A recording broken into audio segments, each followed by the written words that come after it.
Hello বন্ধুরা, বান্ধবীরা, কি অবস্থা, কেমন আছেন সবাই? এই যে দেখেন, আজকে কিন্তু আমি আপনাকে রাইন্দা দেখামো ব্রয়লার মুরগির মাংস। তো কেমনে রাঁধছি, কি করছি, সব কিছুই কিন্তু এই ভিডিওতে আপনারা পাইবেন। আর আমাকে গ্রামের মানুষেরা কয় এটারে হলো পোলট্রি মুরগির মাংস।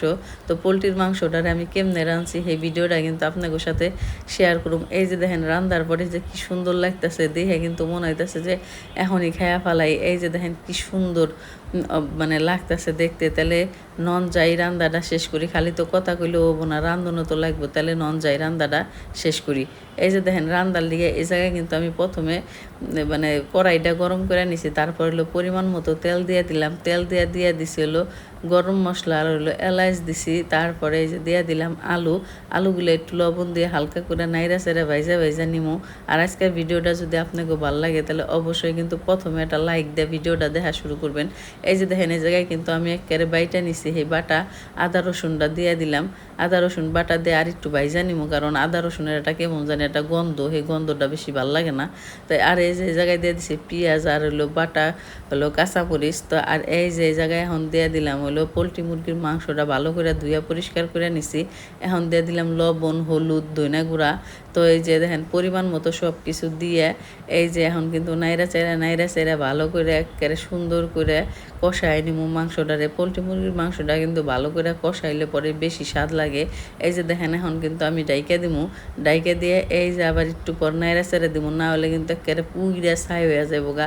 তো আপনাকেও কিন্তু মনে রাখা লাগবে, খালি ডাইকা দিয়ে বইসা থাকলে চলবো না। তারপরে আবার মনে করে নাইরা চেড়ে ওইটারে রান্দা নেওয়া লাগবো। এই যে দেখেন কি সুন্দর মানে তরকারির থেকে কিন্তু তেল ছাইরা আইছে। এই যে দেখেন, আবারও কিন্তু আমি আর একটু নাইরা চেড়ে দিলাম। এখন মাংসটা সিদ্ধ হওয়ার লিগে একটু পরিমাণ মতো জল দিয়ে দিব। আপনাকে যার যে পর্যন্ত ঝুল খাইবার ইচ্ছা করে সেই পর্যন্ত জলটা দিয়ে নেবেন। এই যে দেখেন, ঝুলটা দিয়ে এখন কিন্তু আমি আবার ডাইকা দিলাম। ডাইকা দিয়ে বলকাই হয়ে গেছে, আবার আমি নাইরা চেড়ে নিলাম।